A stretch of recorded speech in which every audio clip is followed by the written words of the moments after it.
ഹോലാ amigos കൊമോ എസ്താൻ. ജീവിതത്തിൽ ആദ്യമായിട്ട് ഞാനും എൻ്റെ ചങ്ങായിമ്പാടി ഒരു ജാപ്പനീസ് ഫുഡ് ട്രൈ ചെയ്യാൻ പോവാണ്.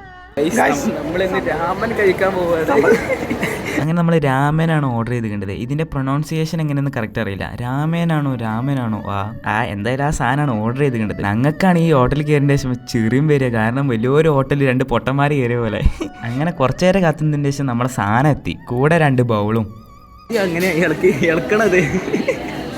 ഇളക്കണമെന്ന് ചോദിക്കരുത്, നമുക്ക് എങ്ങനെ അറിയാതെ സംഭവം ഇത് നമ്മൾ ഓർഡർ ചെയ്തെന്നല്ലാതെ ഇത് എങ്ങനെ തിന്നാൻ നമുക്കറിയില്ല. അപ്പോൾ നിങ്ങൾ പറയും, ഓ എങ്ങനെയായാലും ഇപ്പോൾ താണ് തിന്നാൻ പോരെയെന്ന്. എന്നാൽ അങ്ങനെയല്ല, ഓരോ ഫുഡ് കഴിക്കുമ്പോഴും അതിൻ്റേതായ സ്റ്റൈലിൽ കഴിക്കണം, എന്നാലും അതിൻ്റെ ടേസ്റ്റ് ഉണ്ടാവുള്ളൂ. ഫോർ എക്സാമ്പിൾ, ഒരു സദ്യ കഴിക്കാത്ത ആൾ ഒരു സദ്യ കഴിക്കുമ്പോൾ ചോറൊറ്റക്കും സാമ്പാർ വേറൊരു ഗ്ലാസ് പറഞ്ഞ് കുടിച്ചാലും ആ രസം കിട്ടൂല.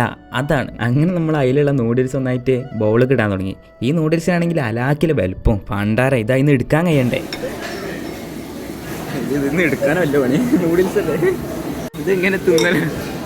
ഇത് വാങ്ങിയാൽ മാത്രം പോലെ തിന്നാൻ കൂടി അറിയണം. നല്ല ടേസ്റ്റ് ഉണ്ടായിരുന്നു. ഇനി ടേസ്റ്റിനെ പറ്റി പറയുകയാണെങ്കിൽ കുഴപ്പമില്ല, എവിടേക്കോ ഒരു ഇന്ത്യൻ ടച്ച്. ഇനി അത് ഇവിടെ ഉണ്ടാക്കിയതുകൊണ്ടാണോ അതോ ഒറിജിനൽ അങ്ങനെ തന്നെ ആണോ നമുക്കറിയില്ല. ചിലപ്പോൾ അങ്ങനെ തന്നെ ആയിരിക്കും, കാരണം പേരിലും ഒരു ഇന്ത്യൻ ടച്ച് ഉണ്ട്. രാമൻ അല്ലേ? അവിടെ നാരങ്ങ തീ പിയ്യണം. ഇതെങ്ങനെ തിന്നിട്ട് നാരങ്ങ പിയ്യണല്ലേ? അങ്ങനെ അയിത്ത വെള്ളം ഒഴിച്ച് ബാക്കിയല്ല നമ്മൾ ഫുള്ള് തീർത്ത്. യൂട്യൂബിൽ ഇങ്ങനെ അടിച്ചു കിടക്കുക, how to eat ramen properly. ഇവിടെ എങ്ങനെയാണ് മറ്റേ ചൈനീസുകാരൊക്കെ ഭയങ്കര സ്റ്റാൻഡേർഡിൽ തിന്നണമെന്ന് എനിക്കറിയില്ല. ഇപ്പോഴാണ് മനസ്സിലായി നമ്മളിവിടെ ചെറിയ കുട്ടികൾ തിന്നണ പോലെ. അങ്ങനെ അതൊക്കെ തിന്നതിൻ്റെ ശേഷം നമ്മളൊരു 7up പാടിയാണ് പറഞ്ഞു.